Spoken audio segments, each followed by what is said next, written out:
السلام علیکم ناظرین.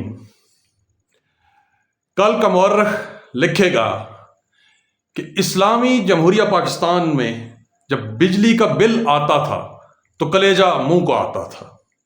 کل کا مورخ لکھے گا کہ پاکستان کی ضرورت بجلی کی 22,000 میگا واٹ تھی، لیکن پروڈکشن کیپیسٹی 42,000 میگا واٹ تھی، اور اس پروڈکشن کیپیسٹی کی قیمت پاکستان کے عوام اپنا خون پسینہ جلا کے ادا کیا کرتے تھے.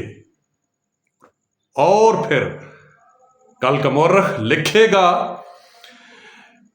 کہ پاور پلانٹس، بجلی بنانے والے پروڈکشن ہاؤسز، ان کے مالک حکومت کے اندر بیٹھے ہوئے تھے، حکومت چلا رہے تھے، اور وہی اس قیمت کو، اس کیپیسٹی پروڈکشن کے چارجز کو وصول کیا کرتے تھے.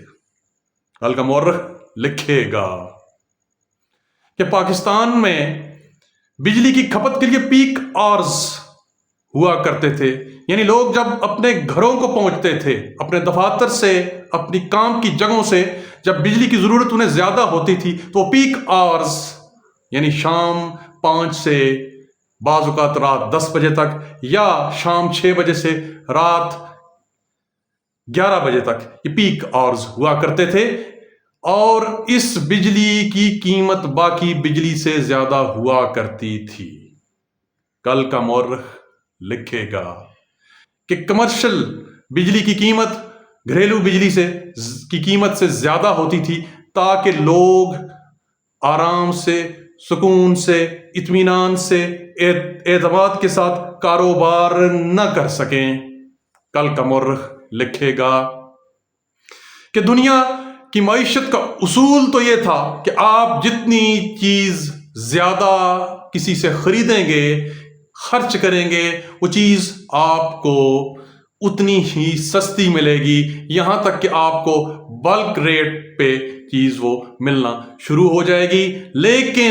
لیکن اسلامی جمہوریہ پاکستان میں بجلی جتنی زیادہ خرچ کی جاتی تھی اتنی زیادہ مہنگی ہوتی جاتی تھی. یعنی 100 یونٹ بجلی کا ریٹ مہنگی بجلی، 200 یونٹ بجلی کا ریٹ مزید بجلی مہنگی، 300 یونٹ بجلی کا ریٹ بجلی مزید مہنگی، 500 سے اوپر بجلی اور مہنگی. یعنی آپ جتنا آسانی سے سانس لینے کی کوشش کرتے تھے، اتنا ہی آپ کی زندگی کو مشکل بنا دیا جاتا تھا.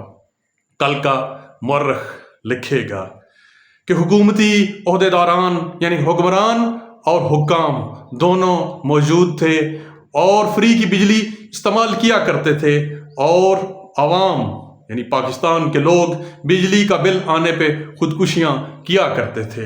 اور ہاں، کل کا مورخ یہ بھی لکھے گا کہ لوگ خودکشی کی طرف تو بڑھتے تھے، لیکن احتجاج کی طرف آتے ہوئے انہیں جھجک اور شرم محسوس ہوتی تھی. کل کا مورخ لکھے گا کہ لوگ اپنا سب کچھ بیچ کر بجلی کا بل بھرنے کے لیے تیار ہوتے تھے، اور ایسا ہی کرتے تھے، لیکن اپنے حقوق، اپنے حق کے لیے باہر نکلنا ان کے لیے خاصا مشکل تھا. جزاکم اللہ خیر.